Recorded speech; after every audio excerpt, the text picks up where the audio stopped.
Good morning. This is your host, Llorraine Neithardt, and you've reached Venus Unplugged. And what we do with this Blog Talk Radio is discussing the Venusian energy, the archetype of Venus, Eros, Psyche. And what we've been exploring for the last couple of weeks is from the book AION by Carl Jung. And we are going to be talking about the symbol of the fishes. And the previous episode was on Christ as a symbol of the self. So I wanted to mention that often in dreams we'll dream of a double or something. The number 2 will come up, or we'll dream a motif twice. And sometimes even the twice is the opposite. So anytime in a dream that we dream of a double or 2 or something repeats itself, a symbol repeats itself, or a scene repeats itself in the dream time, okay, that's something that is, it's letting you know something is within your psyche is trying to come over the border from the unconscious, the collective unconscious, which is the realm of the archetypes, into full consciousness. And then eventually they turn out to be one. So when we have something that in the dream looks like it's its opposite, or why am I dreaming that twice, be alert, because things are about ready to spring up in your life. So the symbol of Christ, of course, what I'm discussing here is the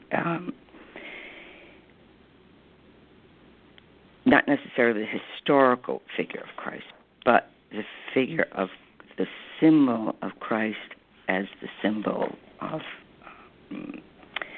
Christ consciousness, the first archetypal image of a whole person. And it's a symbol of the self. So this parallel is drawn between Christ and the self, and it's not to be taken anything more than a psychological, just as the fish is mythological. So I'm not discussing the historical story, but the symbolic story of the symbol of the self. And the ancients, they had illuminated the image of Christ with the symbol of the fish, just as the alchemist had the stone. But these symbols in alchemy, the Christ is seen as the lapis, and that's a big thing in alchemy, the stone. And usually this stone is not bright and shiny. It's kind of ordinary, which a lot of times, particularly in spiritual dimensions, we want the bright and shiny and the angels and starry lights and everything. But the stone comes as this ordinary stone, very often overlooked, which I think is a huge hint in moving towards individuation or wholeness. Sometimes the most ordinary symbol, or sometimes the most ordinary experience in our life,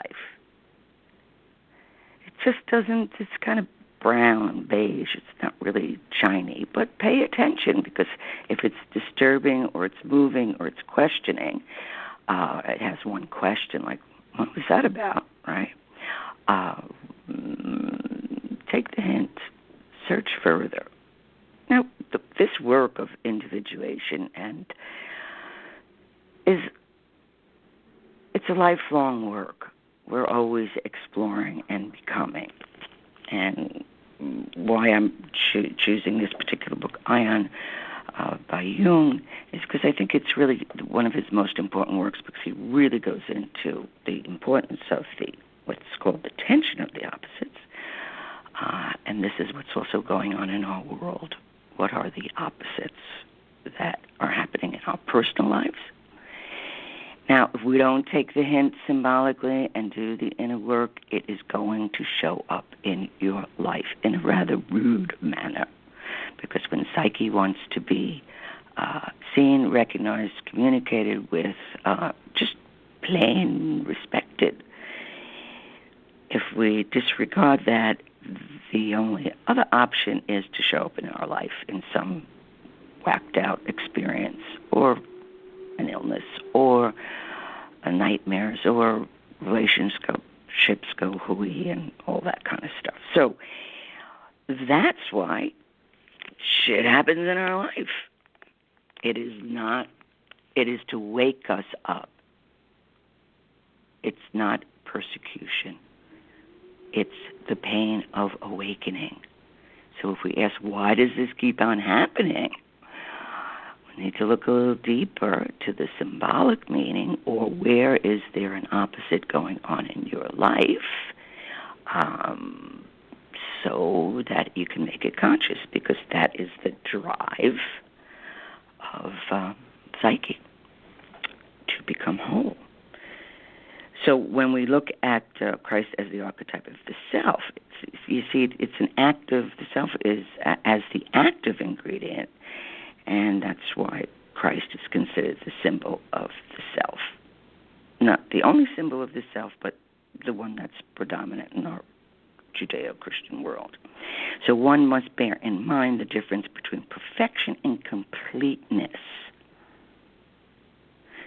The Christ symbol is an ideal of perfection, whereas the self is far from perfect, but denotes completion and is therefore a paradox.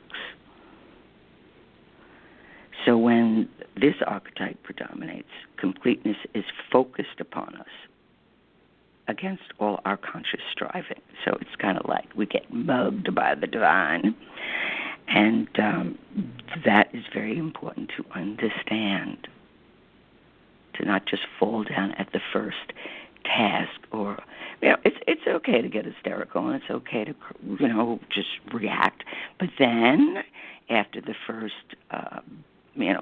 bam or explosion or reaction, then we go a little deeper. What is this about? Because usually we do ask the question, why? And instead of why is this happening to me, it is more about what is the meaning of this happening? What is the symbolic meaning, which isn't logic, it's psyche's logic. And psyche's logic works in the world of symbolism. So it's a real whodunit there, and that's what makes it fun and interesting and adventurous, not just the answer, the question is one of the most important. So Christ is this figure, is the perfect man who is crucified. So whenever an archetype of the self is constellated,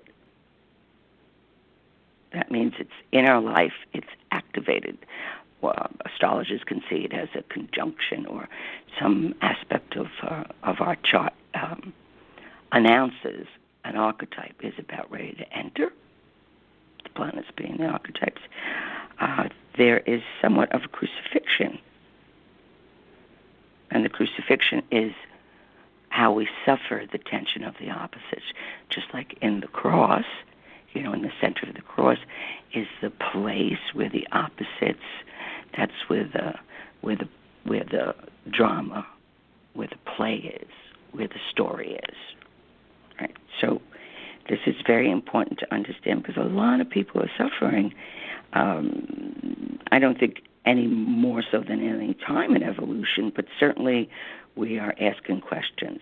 And so this means that an archetype of the self is being constellated, and we are crucified like Christ. And redemption does not mean that we escape our burden. And only a man who is approaching completeness knows how unbearable man is to himself. And so often we crucify ourselves with what we collectively believe or were taught, as opposed to what our psyche says, no, I see it differently, or you need to walk a different path, which to me brings great solace.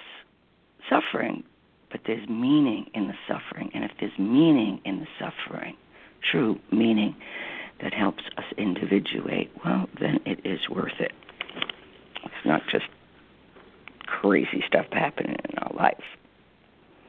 And you see, how does this task of individuation, which is imposed by nature,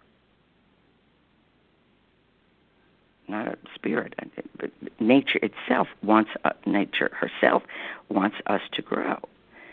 So if we do so in a voluntary manner and consciously, we at least are spared it happening against our will in a negative form. So that's a very important.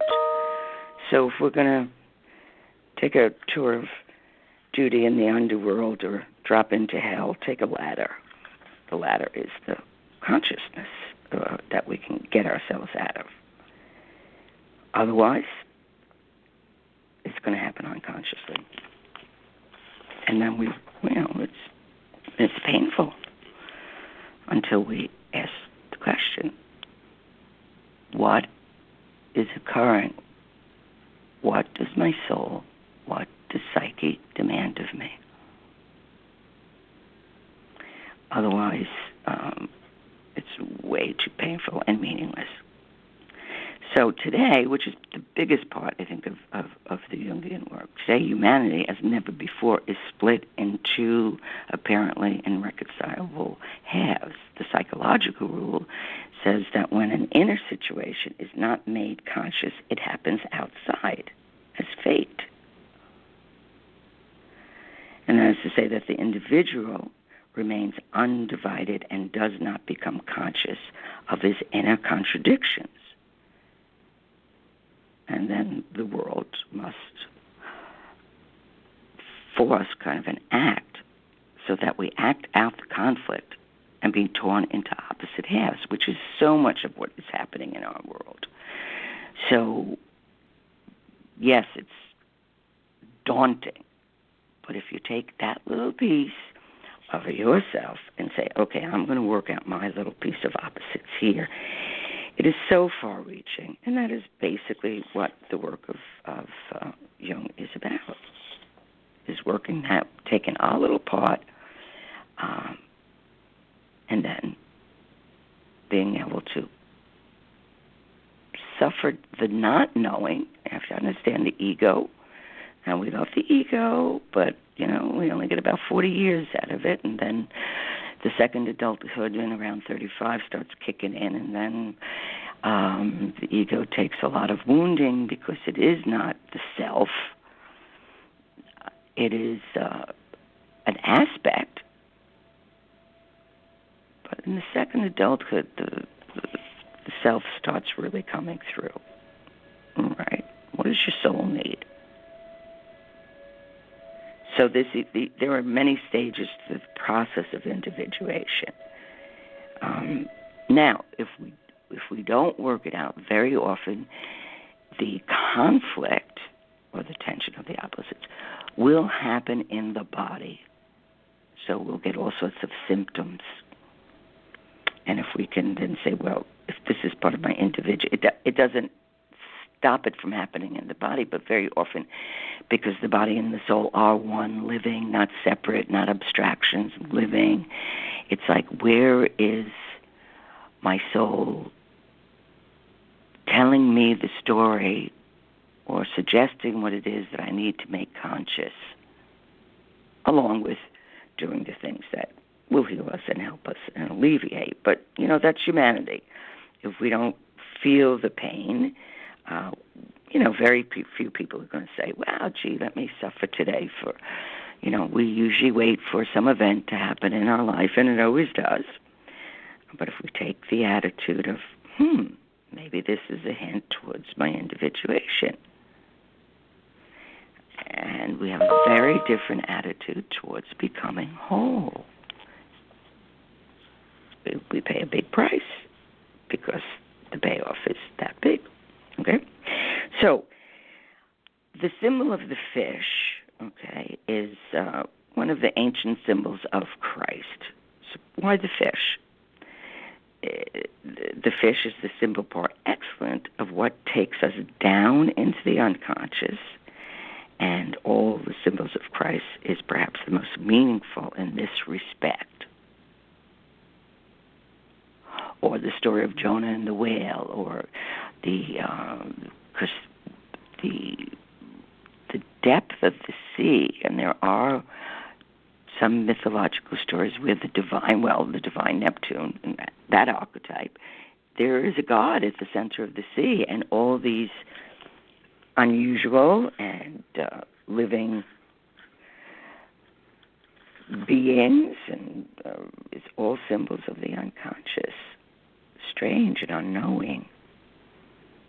So it can be very disturbing. And also we are at the time that we are at the end of the AION of Pisces. So every 2,000 years anew, and we're moving into Aquarius. Jung felt that Aquarius doesn't really start to, probably for another 100 years. But it's very interesting. Jung worked out that we do not move into the fishes until the third millennium. But the first stars of Aquarius are already affecting us. He did a lot of work in this, I think I wrote it down here, in his book, The AION, Under the Sign of the Fishes. He goes into a lot of the astrological detail. For those of you that like the language of astrology, I suggest you read that particular chapter because it's fascinating. And he talks about that Christ was not born in December as we think, but the fish symbol in Christianity has a long prehistory, such as the Babylonian fish god, where it is said that fish were called out of the sea to become man. And that mythos. So it is a very widespread symbol, the fish.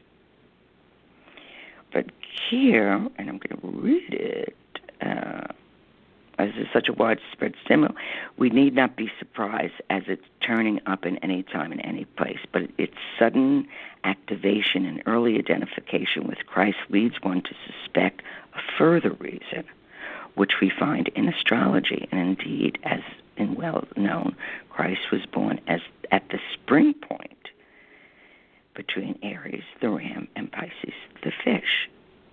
And Jung goes into a great deal of astrology here, which you can go read, get the book AION and read it, all about it. I want to mention here that the conjunctio between Jupiter, which is a benevolent star, and Saturn comes up again and again. And in this conjunctio has the meaning of a union of extreme opposites.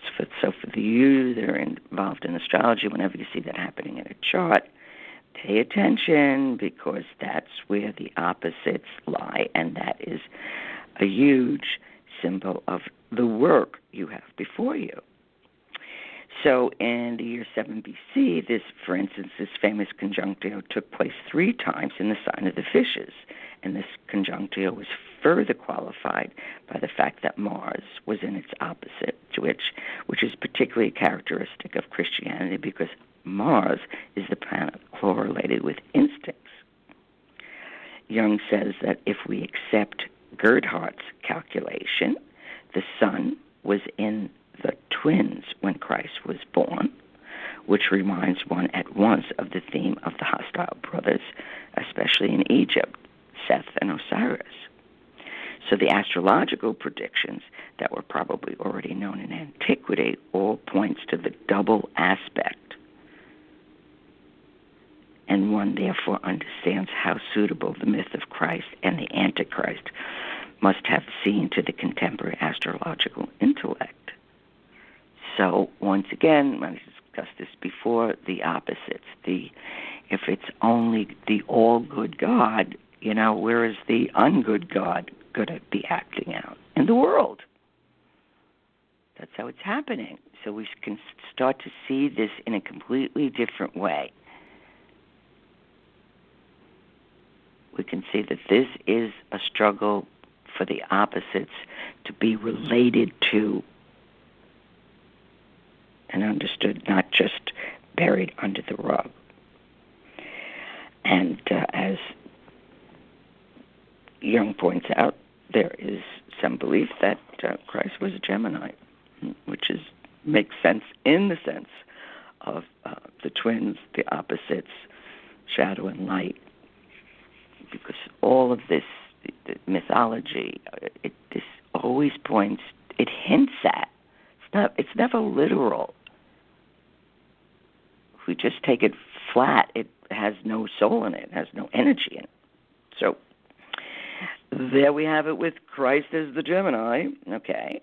So Jung points out that the AION of the fishes has been ruled by the archetype motif of the hostile brothers. So now, as we're moving towards Aquarius, we'll constellate the problem of the union of the opposites. And only the individual can solve this problem in his own process of individuation. So that's the task before us. We can certainly react to what's going on in the world. But if we want to be whole, we have to take that little piece within ourselves, or whatever our individual opposite may be, because when there's a tension of the opposite happening within ourselves, it is a symbol. It is a knock, knock. Who's there? It's an urge from the archetype to realize itself. And that's a very important distinction. So, once again, in alchemy, the stone, the lapis,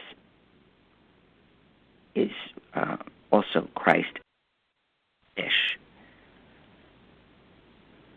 And the astrological aspect of Christ's birth is also so directly with the story of the Magi and of an extraordinary birth and these stars that were happening.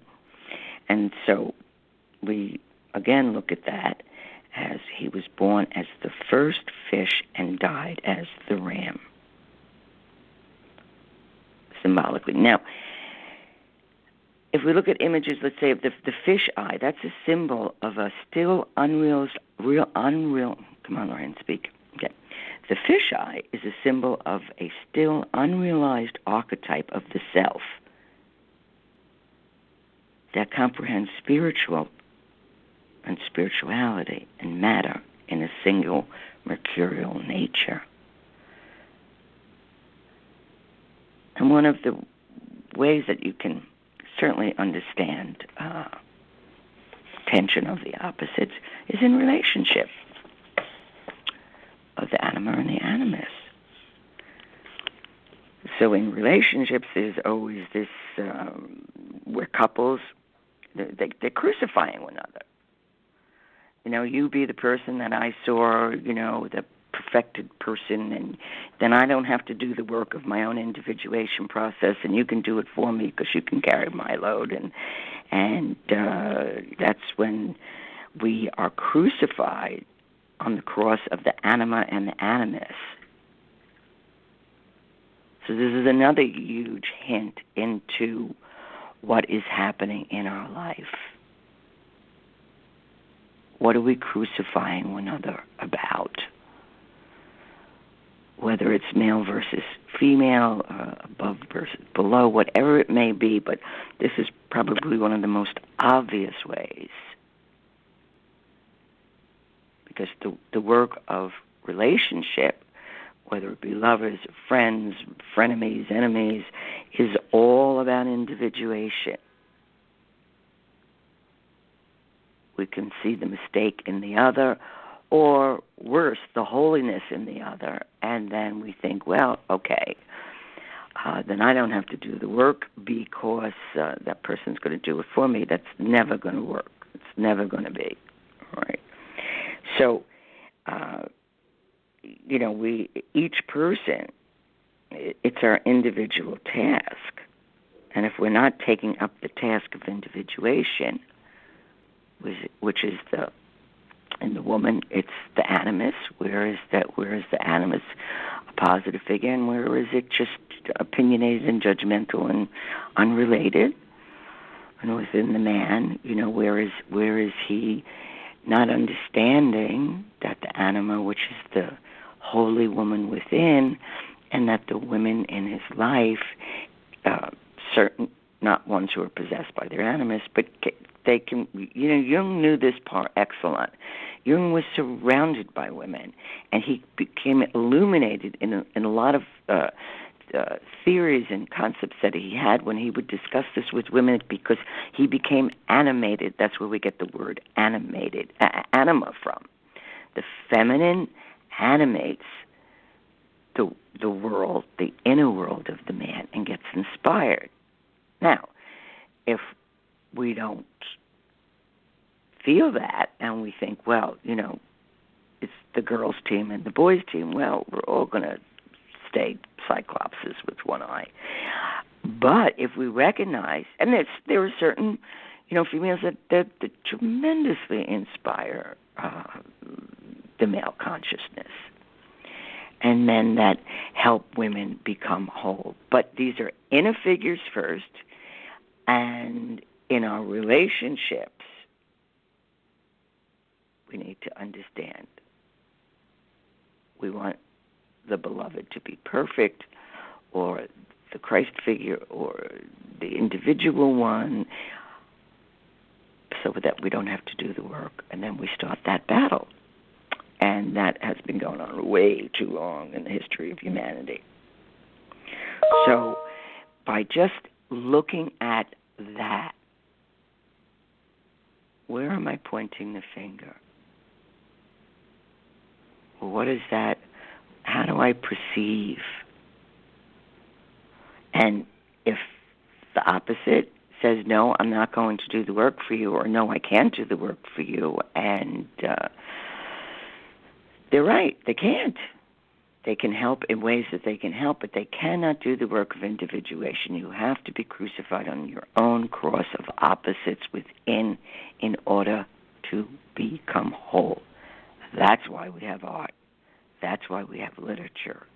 That's why we have a business, the opposites. That's why we have wars, an extreme and primitive level. If that other person would just get killed, we'd be fine. Well, that motif is long gone and has never worked. But in pre-consciousness, before we knew about the archetypes, because they were developing, and these archetypes evolve. And that's what I feel so strongly, or I intuit, and I will go so far as I know. There is an evolution of the archetypes that is breaking through. They have evolved for this Aquarian age in giving us symbols and hints, and people who will be able to achieve this and help others achieve it. This is really what's happening. Pay attention to what really is happening. Not all this clamoring outside. It's the clamoring inside. The archetypes have evolved, and they are breaking through consciousness in certain people who are willingly going, and other people, they don't care about your personality. Soul does not care about your personality. It cares about becoming whole. So that's basically what is occurring in the world now. And for those who are ready, and, bidden or unbidden, it's going to be in your life. So to look at the crises and in your life and say, okay, I'm going to look at this in a different way, or I'm going to at least... And for every step we make, Psyche makes 1,000 towards us. So this is to bring in the Aquarian age, which isn't going to happen for another 100 years, fully conscious, but there's breakthroughs. It's cracking itself open. And for those who want to research the astrological information, and it's in the book AION, AION by C.G. Jung, and it's The Sign of the Fishes, that chapter, page 72 to 94, if you want to go further into that. So that's it. And till we meet again, there we have it, the symbol of the fish. It's looking at you. Bye-bye.